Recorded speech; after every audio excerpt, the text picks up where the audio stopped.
말씀은 맛있습니다. 하나님의 말씀은 즐겁습니다. 하나님의 말씀은 생명과 행복을 줍니다. 500독 성경 통독 훈련 원장입니다. 여수 살리는 교회 임기환 목사가 하나님의 말씀을 봉독하고 전하는 시간입니다. 함께 하시면 기적이 일어납니다. 알람을 설정하시고 들으시면 좋겠습니다. 본 방송은 유튜브에서 성경 통독 임기환 검색하시고 구독하시면 계속되는 하나님의 말씀 업데이트를 통해서 은혜 받으실 수 있습니다. 오늘은 시편 7편을 봉독하고 말씀을 전하겠습니다. 시편 7편. 다윗의 시가연 베냐민의 구시의 말에 따라 여호와께 드린 노래입니다. 여호와 내 하나님이여, 내가 주께 피하오니 나를 쫓아오는 모든 자들에게서 나를 구원하여 내소서. 건져낼 자가 없으면 그들이 사자같이 나를 찢고 뜯을까 하나이다. 여호와 내 하나님이여, 내가 이런 일을 행하였거나 내 손에 죄악이 있거나 화친한 자를 악으로 갚았거나 내 대적에게서 까닭없이 빼앗았거든.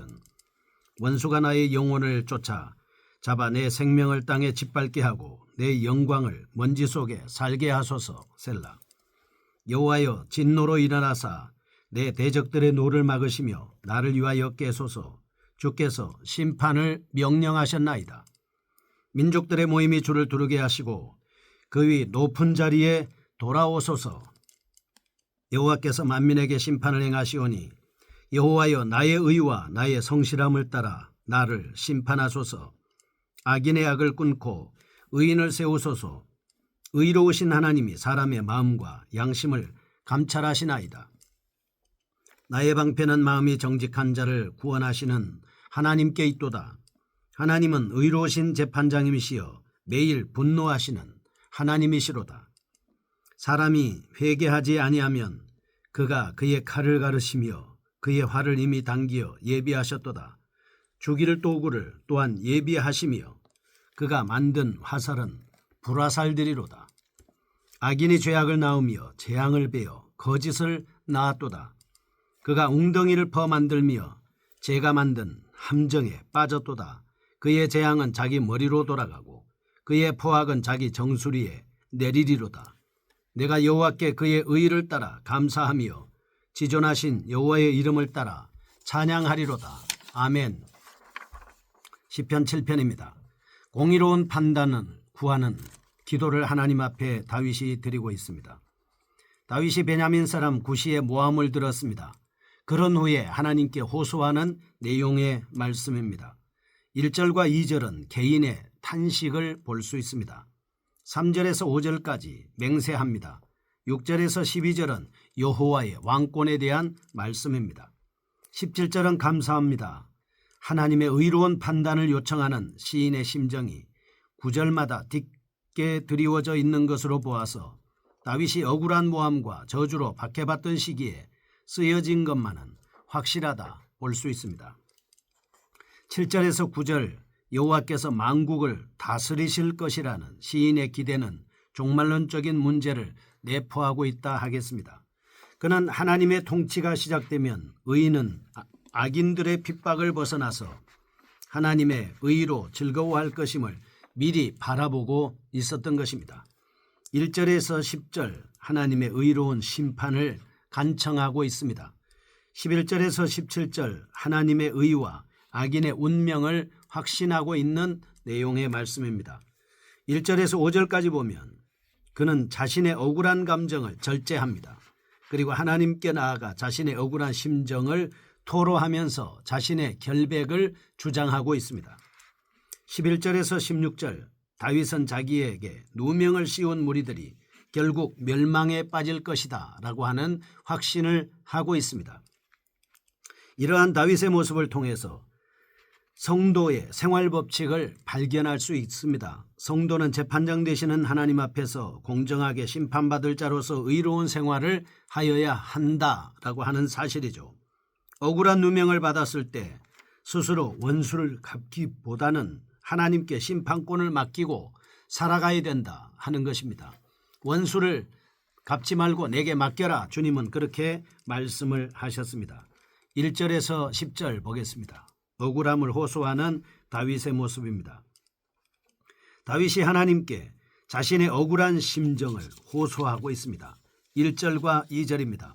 여호와 내 하나님이여 내가 주께 피하오니 나를 쫓아오는 모든 자들에게서 나를 구원하여 내소서. 건져낼 자가 없으면 그들이 사자같이 나를 찢고 뜯을까 하나이다. 억울한 누명과 위기 상황에서 하나님께서 구원해 주실 것을 간구하고 있습니다. 3절에서 5절입니다. 3절 여호와 내 하나님이여 내가 이런 일을 행하였거나 내 손에 죄악이 있거나 화친한 자들을 악으로 갚았거나 내 대적에게서 까닭없이 빼앗았거든 원수가 나의 영혼을 쫓아잡아 내 생명을 땅에 짓밟게 하고 내 영광을 먼지 속에 살게 하소서. 아멘. 자신의 무죄를 하나님 앞에서 맹세하고 있습니다.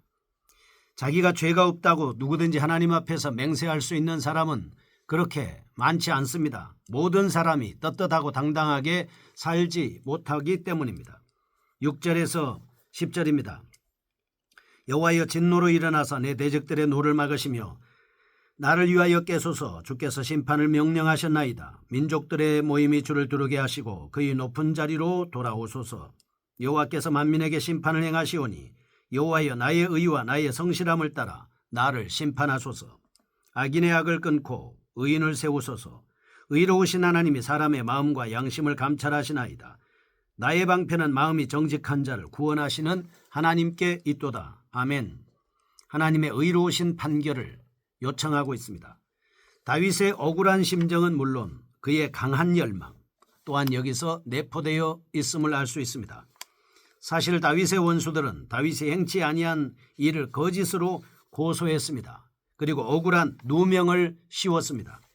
8절 다윗의 생애는 저들의 누명과는 정반대로 하나님 앞에서 의롭게 살려는 경건한 삶으로 점철되어 있는 것을 볼 수 있습니다. 여호와께서 만민에게 심판을 행하시오니 여호와여 나의 의와 나의 성실함을 따라 나를 심판하소서. 당당하게 말씀을 하고 있습니다.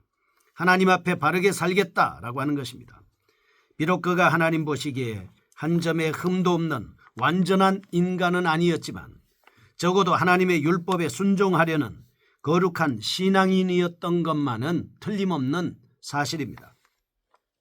그런데 그의 원수들은 터무니없게도 다윗을 모함했습니다. 그의 명성을 사람들 앞에서 땅에 떨어뜨렸습니다. 따라서 다윗은 모든 것을 아시는 재판장이신 하나님께 자신의 억울한 심정을 토로하고 있습니다. 자신의 무죄를 맹세할 수밖에 없었습니다. 우리는 이러한 다윗의 맹세 가운데서 그의 의롭고 성실한 삶을 엿볼 수 있어야만 하는 것입니다. 즉 다윗은 자신의 삶의 원수들이 말한 것과는 정반대로 하나님 앞에서 의롭고 성실한 삶이었습니다. 감히 그렇게 했기 때문에 이런 말을 할 수 있었던 것입니다. 다윗은 이 저주의 맹세를 함에 있어서 별다른 양심의 가책을 느낄 수 없었습니다. 그의 삶은 자신의 맹세처럼 최선을 다한 것이었기 때문입니다. 이와 같은 사실을 통해서 우리 성도들은 어려운 시기에 처할 때 낙심하지 말아야 합니다. 기도에 힘써야 합니다. 하나님의 공의로운 심판이 있기 때문입니다. 그리고 하나님은 자기 백성들을 위해서 공의로운 심판을 행하여 주시기 때문입니다. 이것이 바로 여러분과 저의 특권입니다. 성도의 영적인 능력은 자신의 거룩하고 의로운 삶과 직결되어 있다는 사실을 우리는 본문의 말씀을 통해서 깨달을 수 있습니다. 두 번째입니다. 11절에서 17절 하나님의 의와 악인의 운명에 대한 말씀을 보게 됩니다. 11절에서 17절 여기서 지금까지 2인칭으로 불리던 하나님에 대한 칭호를 3인칭으로 바꾸고 있습니다. 1절과 2절은 탄식입니다. 3절에서 5절은 맹세하고 있습니다. 그리고 6절에서 10절은 하나님의 심판 요청으로 당면한 위기 상황에서 이렇게 언급하고 있는 반면에 본달락은 그런 위기를 뛰어넘어 악인을 멸하시는 하나님의 공의에 대한 신뢰와 확신 속에 표현되어 있음을 볼 수 있습니다. 11절에서 13절 의로우신 재판장이신 하나님에 대한 말씀입니다. 14절에서 16절 멸망으로 끝날 악인의 운명에 대한 말씀을 하고 있습니다. 17절 찬양받으실 하나님의 의로 구성되어 있습니다. 9절은 감찰하시는 하나님이십니다. 자신을 대적하고 모함하던 자들 넘쳐나는 확신으로 악인의 운명을 여기서 보게 되는 겁니다. 그들은 외형적인 모습으로는 안전하였지만 다윗은 믿음의 눈으로 그들의 임박한 운명을 바라볼 수 있었습니다. 12절 그래서 만약 그들이 회개하지 않는다면 하나님께서 예비해 두신 활에 여지없이 희생당하게 될 것이다 라고 12절에서 말씀하고 있습니다. 12절 사람이 회개하지 아니하면 그가 그의 칼을 가리시며 그의 활을 이미 당기어 예비하셨도다 말씀합니다. 14절에서 16절 어디까지나 하나님의 심판은 불의한 자들이 범한 악행에 대한 마땅한 보응일 뿐입니다. 따라서 악인들에게 있어 급선무는 바로 자신들의 행위를 회개하는 것이었습니다. 다윗은 악인들의 비극적인 운명을 매우 생생하게 묘사하고 있습니다. 그런데 이러한 악인의 운명은 육신의 눈이 아닌 믿음의 눈으로만 볼 수 있었던 것입니다. 그러므로 가장 복된 사람은 육신의 쾌락을 누르고 있는 악인들이 결코 아니었습니다. 믿음을 갖고 있는 다윗 자신이었습니다.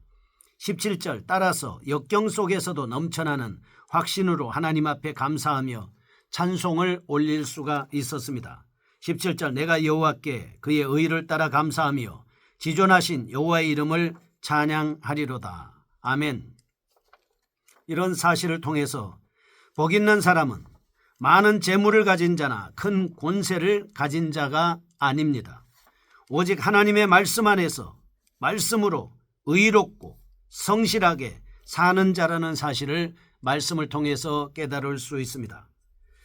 우리는 여기서 시편 7편 9절을 읽고 히브리인들의 정통적인 신앙에 대해서 살펴보겠습니다. 악인의 악을 끊고 의인을 세우소서 의로우신 하나님이 사람의 마음과 양심을 감찰하시나이다. 시편 7편에는 히브리인들의 전통적 신앙이 반영되어 있습니다. 9절에서는 하나님은 마음을 속속히 꿰뚫어 보시는 분으로 고백하고 있습니다. 또한 하나님은 인간의 가장 비밀스러운 생각까지도 알고 계시며 아무것도 그분의 시선을 피해서 달아나지 못한다라고 고백하고 있습니다. 시편 1편, 15편, 16편, 92편, 112편 여기에는 성도 앞에 두 가지 길이 있다면 신앙인은 두 길 중 하나를 선택해야 한다는 단호한 생각을 하고 있습니다. 그런 다음에야 49편, 94편, 129편에서는 하나님은 그 성도의 행동에 합당한 보상을 내리신다는 것입니다. 왜냐하면 인간은 하나님을 찾고 그분 안에서 평안히 쉬는 길밖에 다른 삶의 목적이나 기쁨이 결코 있을 수 없기 때문입니다. 이러한 모든 정황이 우리가 누차 언급한 바 있는 감사시들과 탄원시에서 표현되어 있는 사상입니다. 히브리인들의 신앙은 시편 119편에서는 새로운 형태를 취합니다. 그것은 하나님의 말씀과 율법에 대한 존경심입니다. 겸손과 가난의 정신을 이상으로 삼는 태도입니다. 이 같은 시편들 안에서는 작은 자의 태도, 가난함, 연약함, 겸손함을 의미하는 용어들이 자주 나타나고 있습니다. 이런 용어들은 윤리적인 뜻을 함축하고 있다라고 하는 것을 볼 수 있게 됩니다. 시편 40편 17절, 109편 22절, 142편 6절 나는 가난하고 불쌍하오니 라고 기도합니다. 자기의 겸손을 드러내기도 합니다. 신분이 비천함은 윤리적 가치를 내포하고 있으며 그것으로 인하여 주님으로부터 특별한 보호의 권리를 얻을 수 있기 때문입니다. 여호와의 가난한 자들은 여호와께서 총회하시는 공동체의 구성원이 된다라고 하는 것을 알 수 있습니다. 시편 131편 1절 가난한 이들은 착하고 겸손한 자들이었습니다. 또한 이들은 형제들이 오순도순 모여 사는 것을 좋아하는 사람들이었습니다.